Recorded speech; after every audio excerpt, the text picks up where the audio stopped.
Hello, my name is Leah, and I am here to welcome you to RVRC Live Full-Time RVing on a Budget.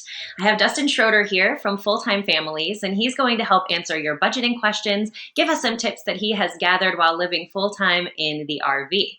As usual, for the Q&A, please put all of your questions into the chat box.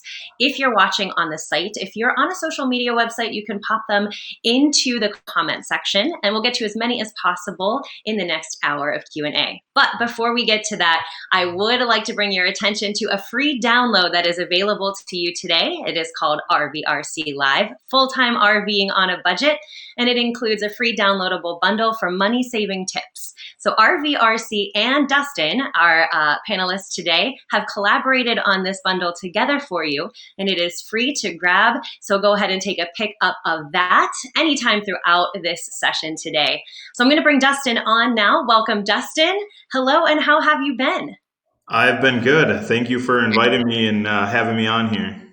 Perfect. Well, I'm going to have you start out by sharing a little bit about what you included in that bundle, some things that they can look out for as they're downloading that. So we gave some tips off of one of our blog articles that we had written.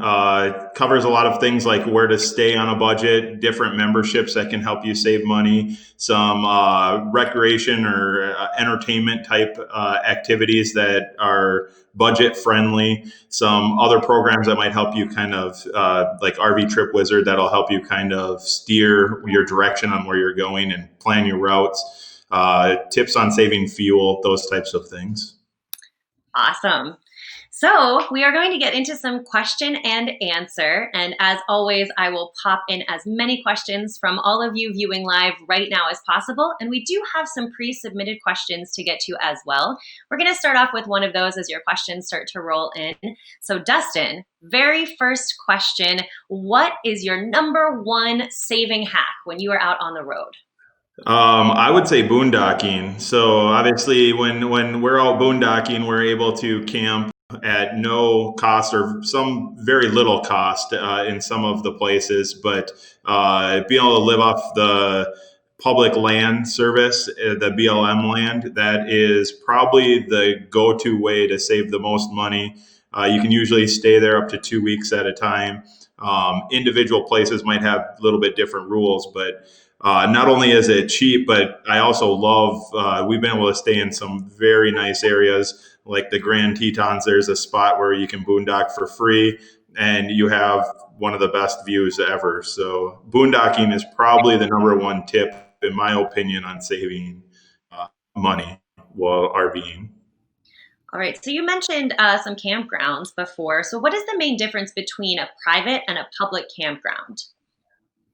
So private campgrounds are usually independently owned. Many of them are very small, like mom and pa. The family that runs them and owns them usually lives on site, spends the majority of their time there. And there's a lot of private campgrounds that are very small and unique like that. And then there's the big park systems like the KOAs or the Jellystone parks or the Thousand Trails. So there are some big park systems out there as well. Those are all private. The public system, there are the BLM lands, like what I was talking about, but then there's parks like state parks and national parks, which are, I guess, government-run campgrounds through like the National Park Service or the state parks. Is there a difference in how you would plan for using those or budget for them? Any tips on that between the two? So as far as park cost, it could vary. I mean, we've stayed at parks for really inexpensive, maybe $15, $20 a night, and we've stayed in parks that are over $100 a night. And generally, there's two main things that drive the price of the parks up. Number one is the amenities that they have. So if they have swimming pools or they have activities or baseball, softball fields or different activities for people to do, that's usually going to make the price go up a little bit if they have a lodge or a bar or different activities that you can have. The second thing that really kind of drives the price up is location. So if you're staying in a city like There's a park just outside of San Diego. It might actually be in San Diego, right on the ocean. So that park, they actually have a lot of amenities too, and that's one of the ones that we spent $100 a night at. But then we've also been at parks in the middle of Kansas where it's more of a safe stop off the freeway, and you're spending the night to keep driving through Kansas, where it might only be $15, $20 a night. So that's the biggest differences. Now, if you're looking for my personal favorite price point, free, how would you recommend trying to get a free spot on public campgrounds? So with BLM land, there's lots of tools to use. Like Campendium is one of the big ones that you'll hear a lot of people talk about. Different apps that will kind of identify where the public lands are. And the expectation is that you go in there, you park, you can stay there for up to 2 weeks. They do want you to make sure that you leave no sign that you were there. So don't leave your trash, don't destroy anything. That will help keep this program and help people camping for free. And usually they're in very nice areas. Some of my favorite spots we've ever stayed have been free BLM lands. And Campendium is one program that we use where we find a lot of ours. And then obviously our own internal Facebook groups. We have a Boondockers Facebook group for our members. There's thousands of us out there that are doing a lot of boondocking, and they're a good resource. We get asked often in the summertime, where can we go in, say, Teddy Roosevelt National Park? And usually you're going to see all the people respond the same thing. There's one big boondocking spot there at Scoria Pit. And so recommendations through our Facebook groups are also a good way to find those. Oh, perfect. We have a question coming in right now from Jonathan. Jonathan says, "Hi, Dustin. Did you have any unexpected expenses when you started full time?" So right at that transition. Oh, for sure. So when we first started, we actually had budgeted for $50 a night or $55. We pretty much took what our mortgage payment was, divided it by 30, and that's what we thought we would spend. So when we first started, we knew that we were going to expect to spend about $55 a night in parks, which is actually kind of high. We were able to go lower than that. But when you start driving a fifth wheel in a truck across the country over mountains, fuel was a big shock expense as well. Like you know that you're only going to get 10 miles to the gallon, and you know how much gas is. But when you actually start swiping the credit card at the pump every 200 miles, that was a little bit higher than what we had really anticipated that it would be. But when we first started, we traveled a lot. So the less you travel, the slower you travel, the less you'll spend in fuel. And there are things that we ended up buying that we didn't think about, like surge protectors for our power in our RV. So there are some things that you're going to learn when you hit the road in the RV that maybe you overlooked or didn't think would be that important when you're doing your research. And then you get out there and you're like, oh, so that's why they had this surge protector. So there will be probably some things that you'll end up getting. That actually leads us right into the next question that has come through. Speaking of surge protectors and things of that nature, are there any tips on keeping your appliances running efficiently to save on energy? So we do a lot of boondocking. So I use my battery bank to run a lot of them. And I guess I'm trying to think of tips that I necessarily use. One is our refrigerator. So we don't set it extremely cold. I guess I don't know what average is, but we have our fridge set at 40 degrees and our freezer at 0. And I know we have a residential refrigerator, and I know that it has settings that will go colder. So maybe that's a tip. Don't have it as cold as it possibly can get. As far as the furnace, the propane heater that we have built in, we're from Minnesota, so we're used to cold. In fact, we prefer a little bit of cold when we're sleeping. So we typically don't turn on our furnace until it's below freezing. So below 32, that's when we'll turn, and we'll set it at like 55. But I know a lot of RVers think that that's insane, and they'll set it for 70 if it's 62 outside. So, but if you can handle a little bit of the colder weather, you can save a lot of propane by not running that heater. Other people will get like the heater buddy. I think that's what it's called, something about the buddy heater. And that's a little bit more efficient on the propane. I don't personally have one of those. But I guess as far as appliances, that's probably the best tip that I know of. All right, let's move to Carrie's question next. Carrie is asking, how often do you stay in one location or campground? And is there a trick to saving on campground costs? So there are, and again, this question has lots of different answers for us personally. So when we first started, our first year, we were staying maybe 2 to 3 days, and then we'd go to the next place. So we were moving very, very fast, and I would say that's not super uncommon when people first launch and go full time. But people that have been on the road for a long time, they rarely travel that quickly anymore. So I would say most of the people that are very experienced stay anywhere from a week to a month in in one spot before they move. A lot of them will kind of go by their work. Where if they work Monday through Friday, maybe they'll travel on the weekend. I've met a lot of families that do that. But I would say my favorite, most preferred, is to stay anywhere from 5 to 14 days in a spot. However, since all the COVID stuff, that's been a lot different for us. We've been very hunkered down and we are not traveling as often. So the new normal, I guess, is yet to be determined. But prior to all this, I would say my favorite was 5 to 14 days, and then we'd go somewhere else. Amazing. And any tips on those campground costs? So a lot of campgrounds actually have weekly rates or monthly rates. That campground that I referenced in San Diego, they actually, if you stay by the night, is very expensive. Again, up to $100 or more per night. However, if you stay for a month, their rates are significantly lower. So for the cost of maybe a week and a half, 2 weeks, you can get a monthly site there. So if you book for longer terms, like weekly or monthly, or even seasonally, if you're staying in one spot for a summer or a winter, then that's going to definitely save on your costs. Another big one is the state parks. They're usually going to be a lot cheaper. They might not have quite as many amenities, but they're usually beautiful settings. And state parks, national parks, they're usually cheaper nightly than some of the private parks as well.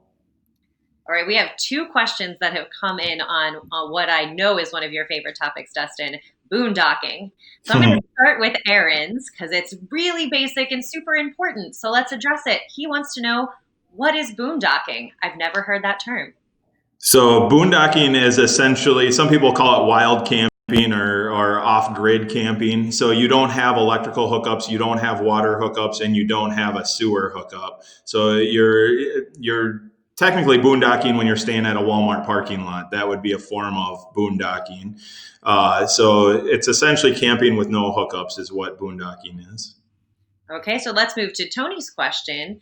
Tony wants to start trying boondocking, but doesn't really know where to start. So how would he find some free places to stay?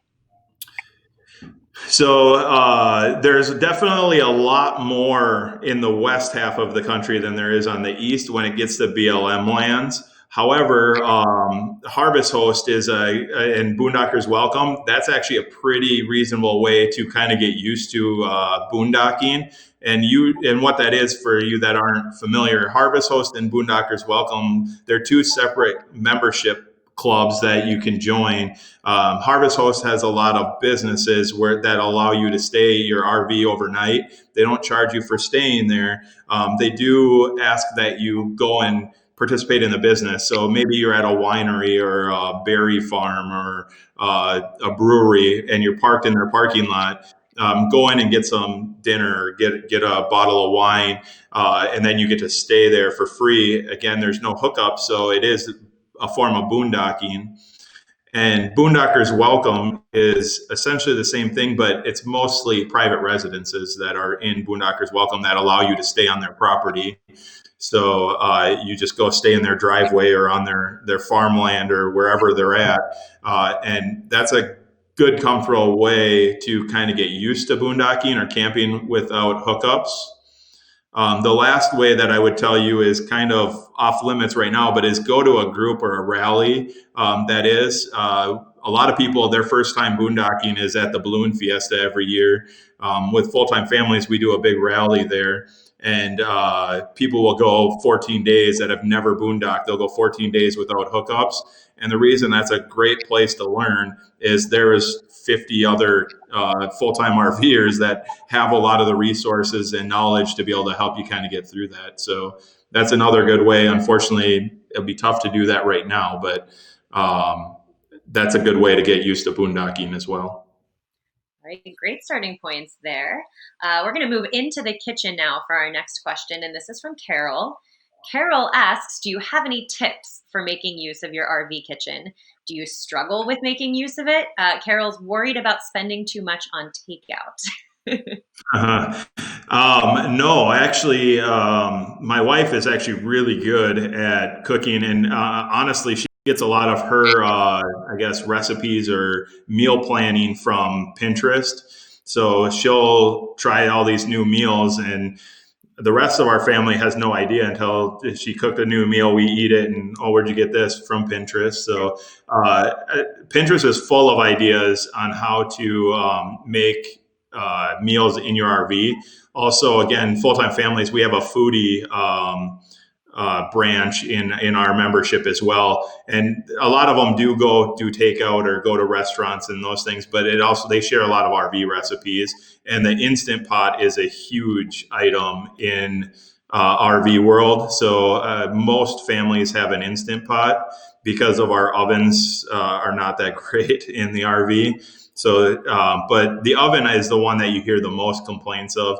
Obviously, the stove still is functional. Some people will pull out their microwave. I personally am a great chef in a microwave.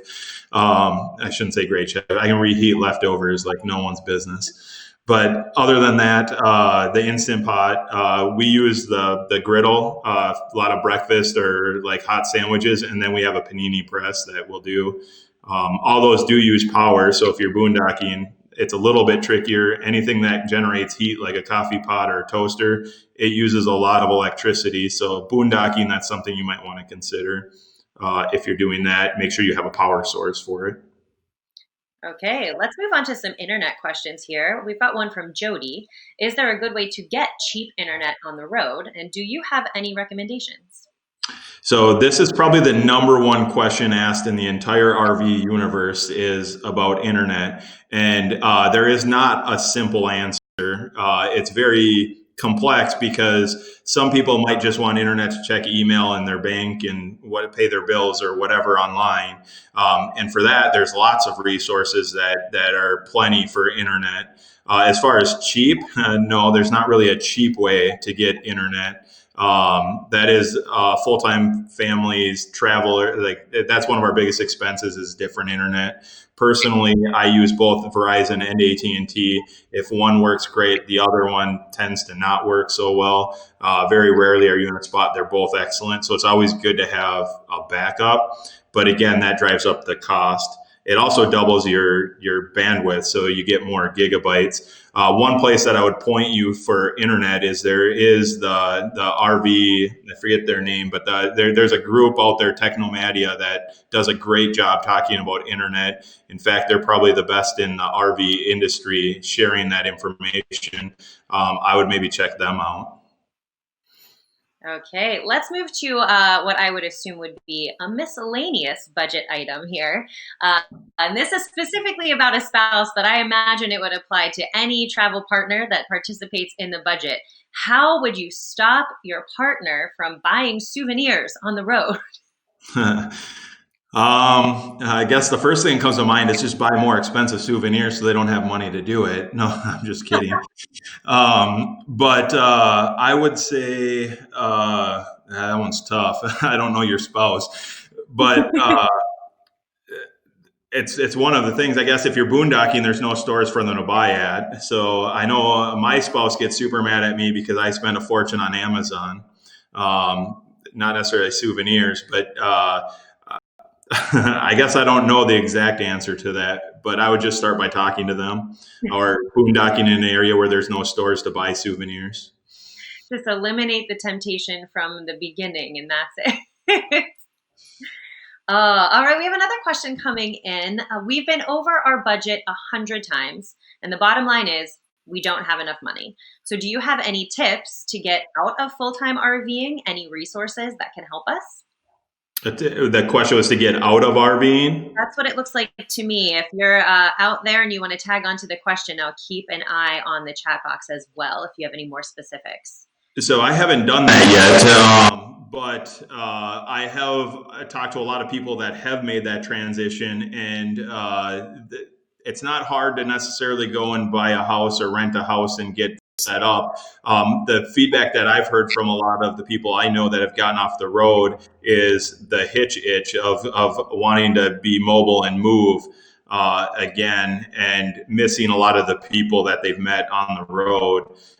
So I guess one tip I would tell you is try to pick a spot where you are getting off the road, where you can welcome some of the friends that you've met on the road on your property, where they can park their RV or their fifth wheel or whatever they have and come and visit you. I think that would definitely help. But I haven't made that transition, so I don't know. What I can tell you is there's enough people through the COVID crisis that are getting off the road within full-time families, at least for a year, we started a group of off-the-road people. So that is another group that we are in the process of. So that might be a good resource, is to check with that group of people that are off the road that were full-timers. They might be able to answer that better than I can. Yes, and then in general, we do have that free download, the RVRC Live Full-Time RVing on a Budget. If you wanted to take a look at that, there might be something in there that would transfer over into a transition period. And also, if you're just joining us, that download is free, and you can get that money-saving tips. The collaboration between Dustin and RVRC is right there for you to click on and download for free. So budget theme, budget download. We're going to dig into some more questions here as well. Let's go to Ben's question next. Ben is now working remote full-time. I've been considering spending more time in my RV, so taking extended trips. Do you have any major challenges that you can think of working full-time from your RV, Dustin? So I work from my RV. My wife works from our RV. So I guess one thing that we hear a lot is background noise or family things going on. And our kids are a little bit older, so it's a little bit easier for us to tell them, hey, go play in the park or go hike or whatever. But a tip that I have heard from a lot of people that have smaller kids where that's harder to do is, again, like the gazebos or the clam tents or the gazelle tents, the outdoor space that you can set up. Another one is toy haulers. A lot of people will turn the toy hauler, the back room, into an office, which kind of helps soundproof.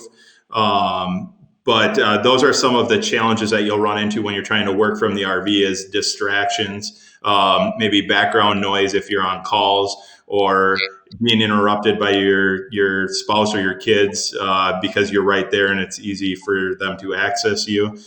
Some people will even go into town and sit at a coffee shop, but again, that's a little challenging right now in the COVID world too. So, but those would be some of the challenges you might run into, is physically getting a separate space. And for me, I like to sit out in our clam tent, and that's usually where I'll work. I can make calls, don't get interrupted as nearly as much.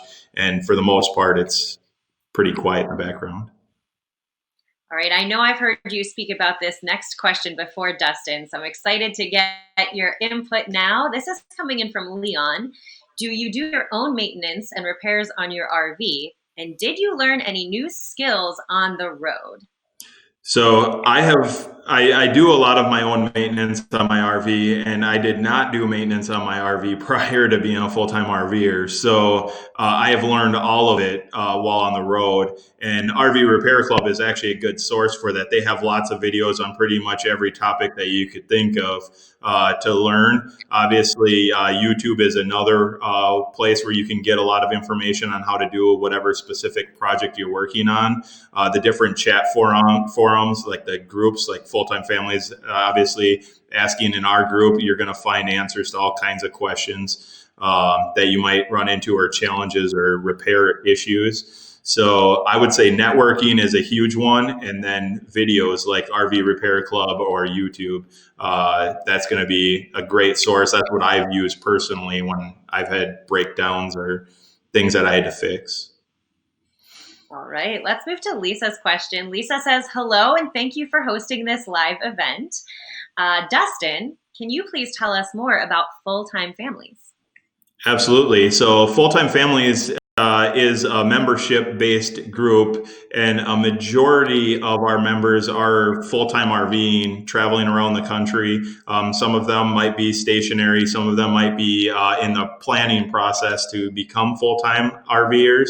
And some of them have just gotten off the road, so they were full-time RVing, and now they're settling back down in a more traditional home or area. So really our whole thing is about the community, building, like getting you connected with other families. Road schooling is a huge, I guess, resource advantage to full-time families because, again, we're all families that travel. All of us have kids. And they all have some type of road schooling programming, whether it's unschooling or online school or doing certain curriculum. But road schooling is actually a huge resource that happens with full-time families. And we love our events. Unfortunately, we've had to cancel a lot of them due to the COVID situation. But we do plan on getting back to those events as soon as it's safe and we're able to do that within regulations. So the events is a huge part of full-time families, getting together with other families, sometimes 20 to, I guess, 80 families at a time, all in the same RV park, getting together and sharing stories, having fun, making friends. So really it's all about a community. Right, that's Full-Time Families. Thank you for sharing a little bit more about that with us, Dustin. Got a specific question coming up for you next. Given a regular Class C motorhome, how long can one expect to be able to boondock before the fuels run out or the tanks need to get filled? Or sorry, the tanks get filled. I believe that's how long. Yeah, I'm guessing they're talking about their gray and black tanks or their fresh tank running out. So there's really a couple major challenges that you want to make sure you address when you're boondocking. One of them is definitely your water and your waste. I guess I don't know what a regular Class C motorhome is. I know that tank wise, I would say talking to a lot of people that RV boondock, maybe a week is safe if you're being conservative and you're not overly using water. Again, that's RVing. That's you're using Venture wipes to wash yourself. You're not showering every day. You're reasonable with your dishes and other water usage. You can probably get a week before you have to go and dump or figure out a way. Some people actually have other systems, like maybe they have a Blue Boy or a bladder where they can refill water or dump water and then take it with their truck or their towed vehicle to, in a Class C, it'd be your towed vehicle where you could take that bladder and bring water back, or take your Blue Boy and go dump it. So there are ways to extend that without moving. But I would say a week is fairly common. Okay. Let's move to a seasonal question. This is a good one coming in here. Do you travel with the seasons? For example, finding locations where the weather is nicer. I imagine this would help to save money. Think less time in the RV, less power used. What are your thoughts on that, Dustin? Yeah, I would say most of us do travel with the season. So if you want to meet a majority of full-time family members, go to the Southwest, so like Arizona to California, kind of in that corner, Texas or Florida, and that's where we all are. So I shouldn't say all, but a mass majority of us are going to be in those areas. And then in the summertime, we're kind of all 50 states. We're spread out. I would say all of North America, really. But we definitely travel for the weather. We try to keep comfortable weather wherever we're going. So we've yet to take a whole winter in our home state of Minnesota in our RV. I am also from Minnesota. It gets quite chilly up here. We were Um, here till mid-December last year, and it hit like 20 below or something like that, and then we were out of here. oh, that was wild. Well, Paul is asking another vacation question, another travel specific question. As a full timer, Dustin, do you plan vacations that feel different from the regular travel that you're doing as a full time RVer? For sure, we do. So we actually just got back from a houseboat. So we rented a houseboat with another full-time family and went up to Rainy Lake, which is on the Minnesota-Canadian border. And we spent 4 or 5 nights on a houseboat with that family, which was to us a vacation. It was essentially an RV on water, but it was super fun. We've done cruises. We took a 5 week, our family took a 5 week trip with another full time family, different one than the houseboat. But we tend to travel with a lot of the families that we've met on the road. But we did 5 or 6 weeks over in Europe with another family. We've flown to Hawaii. So we definitely do. We also have a timeshare. So we do utilize those when we're in those areas where we have hotel resorts. We'll kind of use those as vacations. But one thing I will make you aware of, it is kind of a pain in the butt to take everything out of your RV, make sure your food's all gone for when you're going to fly somewhere or go to a hotel. It's actually a lot of work and it doesn't feel like a vacation when you're unloading your RV and then bringing all the food into your hotel refrigerator. So to answer your question, yes, we do it, but it's not all fun and games. So because you got to think of all your food in your fridge and your RV and all that fun stuff. Planning ahead. Oh, Tish has a great question coming in next. Tish says, you mentioned community, which I also think is important. With the quarantine and the RV life, do you feel isolated without the events and community meetups? And do you still have ways to feel connected?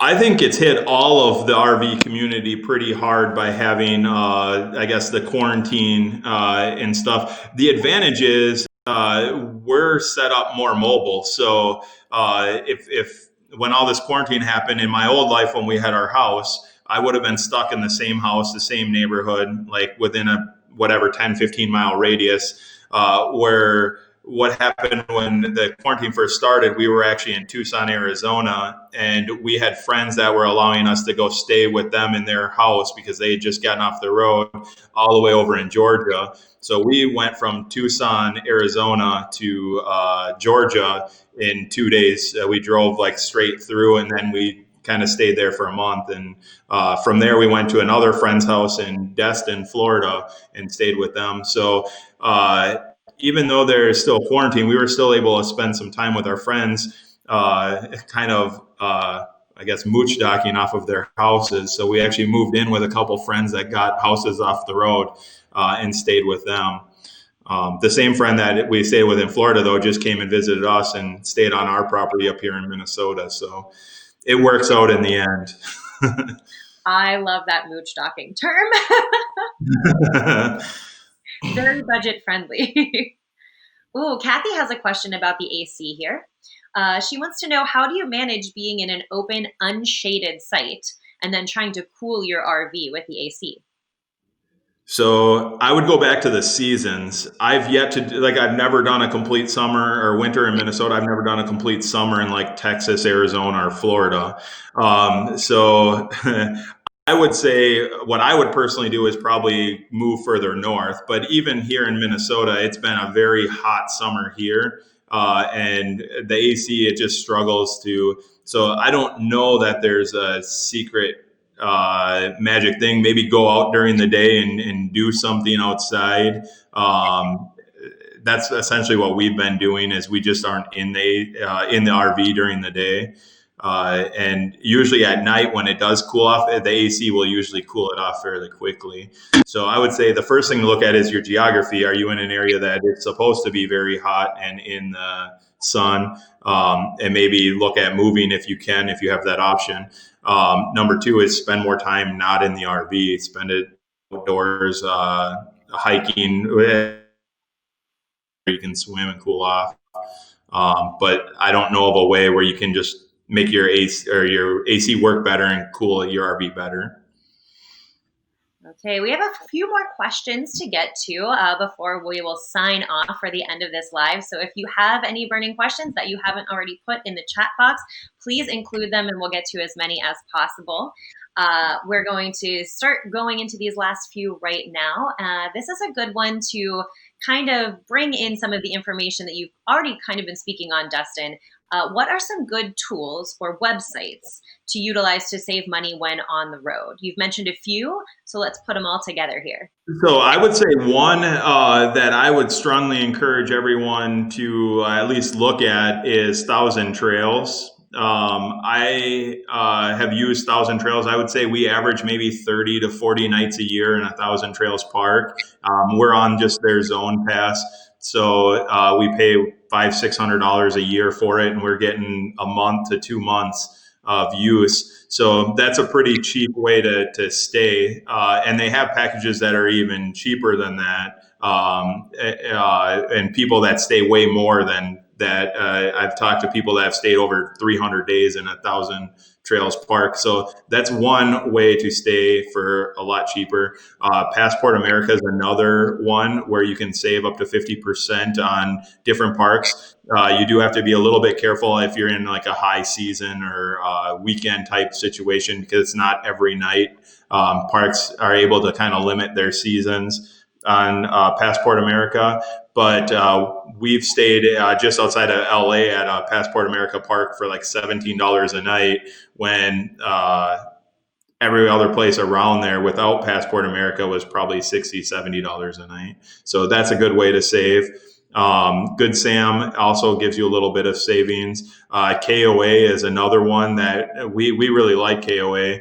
And if you have the membership program with them, you get 10% off all of your stays, and you build up rewards. So you periodically will get a free night. So again, it's kind of like you go to the same gas station and you get free coffee every like once a week. Same with KOA, they give you like a reward free night for every so many that you stay. So I guess those would be some of the programs that I would kind of put together for campgrounds and staying at different places. Okay, we're going to move into a more general direction here. Question coming in. I know that right now we are in a very different world, but have you ever visited another country in your RV? We have. We've went down the Baja, California, and Mexico, all the way down to a town, Mulegé, which is probably 3/4 of the way down the Baja. And we've been to San Felipe, Mexico twice, which is maybe 2 hours, 2 or 3 hours into Mexico. We've also taken our RV all the way up to Alaska, which meant going all the way through a big chunk of Canada. We took our RV all the way up to Dawson City, which is in the Yukon territories. And then we took a side trip, one of those vacation trips, in just our truck all the way up to the Arctic Ocean, up the Dempster Highway. Next summer, we plan on doing northeastern Canada. So that's our plan. Hopefully it will work out and we'll have all this COVID stuff behind us. But like Nova Scotia, Prince Edward Island, we plan on visiting that next summer. So yes, we have explored a lot of North America, not just the United States. Speaking of COVID, I know that's a big overarching theme for all of us right now. We have a question about that. Dustin, do you feel safe enough health-wise to quarantine yourself in the RV, but also still be mobile? Yeah, I do. I think in an RV, you have that built-in space already because you're on wheels. We've definitely taken a lot of precautionary things with the quarantine, but at the same time, close friends, we've been able to spend time with our friends. So usually when we're usually quarantined with another family. So there'll be two families together. But we've had no health issues.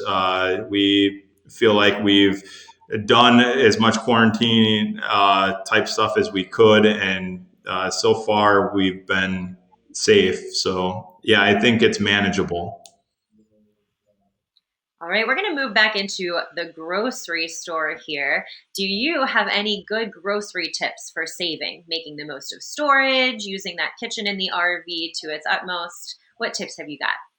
So, a couple things to think about with, so no, I haven't figured that out completely. So with it being in an RV, you have limited space. So when we had our house, we would go grocery shopping, like really big, maybe twice a month, and we'd get a whole bunch of groceries and fill up our whole kitchen. And then we'd go and maybe get milk or bread or whatever we run out of. In the RV world, you're pretty much going to get what you're going to eat in the next few days. Because a couple of things to keep in mind: if you are moving, your food's going to bounce around too, and food also weighs. So you also want to be conscious of the weight. So I would say, as far as groceries, I would plan your meals, so know kind of what you want, and try to keep maybe 3-4 days at a time, and then restock. That's probably the best tip I would have for grocery shopping. All right. Oh, here's a fun delivery question coming in from Jen. I am also addicted to Amazon. How do you receive packages while on the road if you're in a place where you don't know anybody? So there's lots of different creative ways that we've used. The easiest one is ask the park that you're in if you can get packages delivered to the park. And some parks will allow it and not charge anything. Other parks might charge a fee for them to receive it. So you might have to pay a couple dollars to the park. Other parks will just tell you, no, you can't do it at all. There's general delivery, which is through a system through the post office, and not all post offices do it, but a lot of them will allow you to receive packages through the post office via general delivery. We've also worked with just businesses in the area where we're at and just asked them. I mean, I had a whole pallet of batteries one time shipped to gas station, which I arranged ahead of time, and then I just went and unloaded them in the gas station parking lot into my truck. So again, getting creative is one way that you can really still receive packages, but you'll usually have to call and talk to people or go up to the front desk at the RV park. Now, again, being on the road with that eye to a budget, what about banking? I mean, so much banking is online and accessible that way, but have you had any obstacles as far as banking or getting access to your finances, and how did you get over them? So I have not had any of those challenges. I do have kind of I have a business based in Minnesota that's kind of our home base. So I have an administrative person that kind of manages, and I have a physical address that I can use for all the banking. So the challenges that I've run into within the banking world are people that will use like the escapee's address, where a bank might not accept it as an address. So then they might have to use a friend or a relative's address to get an address where their statements would go to. Again, most of that stuff can be email delivered, and most of it's online. So the biggest challenge that I've heard of in the whole banking world is having an address that will verify with the bank to be able to open the account in the first place. But once that is done, there's not a whole lot of challenges. Recently with the COVID, I've had things that I've had to get notarized, and the banks are not super easy to just walk in and get a notary anymore. So you got to make an appointment. But I would say overall, the banking isn't a huge issue that I've experienced. All right. Well, thank you for those tips. Hopefully, that will be very useful for people out on the road. We've got another question coming in. We live in a small van and are thinking of upgrading to a fifth wheel or an RV. What is the best recommendation for laundry? We currently just go to laundromats and sometimes find a fresh spring. So I actually like the idea of the fresh spring. I've never thought of that. But we exclusively we have a fifth wheel, and we have an area that came pre-installed for the plumbing to put in a washer dryer. We intentionally like going to the laundromat because there's 5 of us in our family. I have 3 teenage kids, and then I have 12-year-old, 2 teenagers, and then me and my wife. So we have bigger clothes, and I like to be able to get the entire weeks of laundry done in just a couple hours, because then you have multiple washers, multiple dryers. It costs a little bit more, and you got to have quarters and find those, which is sometimes harder than finding a laundromat. But we do use the laundromat a lot. So there are washers and dryers that you can put in the RV, but they're very small. And the loads take a lot longer, especially if it's a unit that washes and dries in one. I've heard of people taking 4 hours for one load of laundry before. So one Yes. load of 3 shirts and a pair of jeans. Fond memories of my laundromat days back in New York City. Denise has our next question coming in. Do you find it easy to accumulate stuff in your RV? Do you often clean it out to make sure that you are not hauling around unnecessary weight? So yes, we purge the stuff in our RV pretty much every time we make it back to Minnesota. Sometimes even without that. In fact, if you go to a Full-Time Families rally, we actually set up a table specifically for that purpose, where everyone will put the stuff that they no longer want, but it's still good and someone else might want it. We call it the swap table. So again, a lot of times you can find people on the road that maybe your kid outgrew something, but it's still good for another kid that is that age. So swap tables is a good way to do that. Otherwise, we go through our entire RV every time we make it back to Minnesota. Like sometimes seasonal stuff, like we had a Christmas tree that we hauled all the way from Mexico back to Minnesota because my wife wouldn't let me throw it away. Once we got back to Minnesota, we purged it and now it's in storage. But yeah, we do that as often as we can, and you do end up accumulating some stuff. Ooh, this next question looks like it's coming in from somebody who experienced the storms that swept through Minnesota a few days ago, or perhaps Iowa. They want to know if you've ever had any issues with severe weather, like damage to your RV, and do you have a plan for safety? Because even if you're following the seasons as you travel, that unexpected weather can hit sometimes. Yes, and we've had a lot of full-time family members that have experienced this. Trees falling on them. We've had RVs that have burned up in fires. We've had car accidents where the RVs get destroyed. But weather-related stuff, it definitely does happen. We had some really bad storms that just came through here this week, actually. I personally have not had damage due to weather, but there was one time where we were in a tornado alley or a tornado warning path when we were in Nashville, Tennessee, and we saw it coming, so we got in the truck and we left and went to a safe area. Our RV was not damaged, but yes, that does happen, and you definitely want to watch the weather. Again, especially when we get to hurricane season, if you're in Florida or along the coast somewhere, you definitely want to be aware of that. The good news is you can move. So if there is like a hurricane and you're in the way of, you can get in the RV and head up to Tennessee, for example.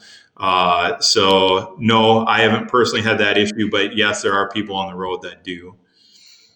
And I guess as far as answering your question on the safety thing, we definitely go through with our family and talk about fire emergency. So if your RV started on fire, how to escape.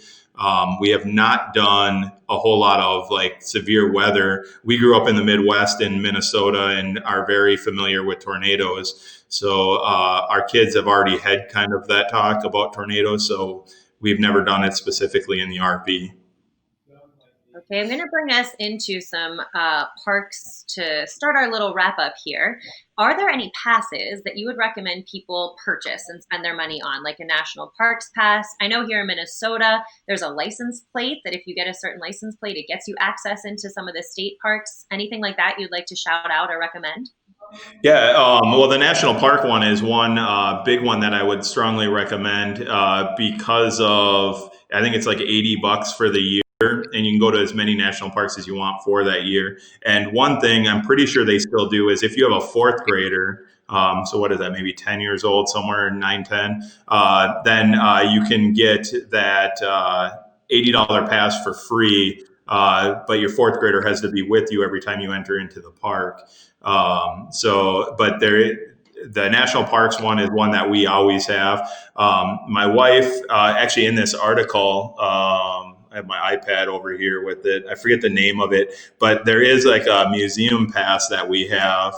It's in the PDF that we included. I can't remember the name of it, but we've done a lot of like science museums and history museums and different educational places.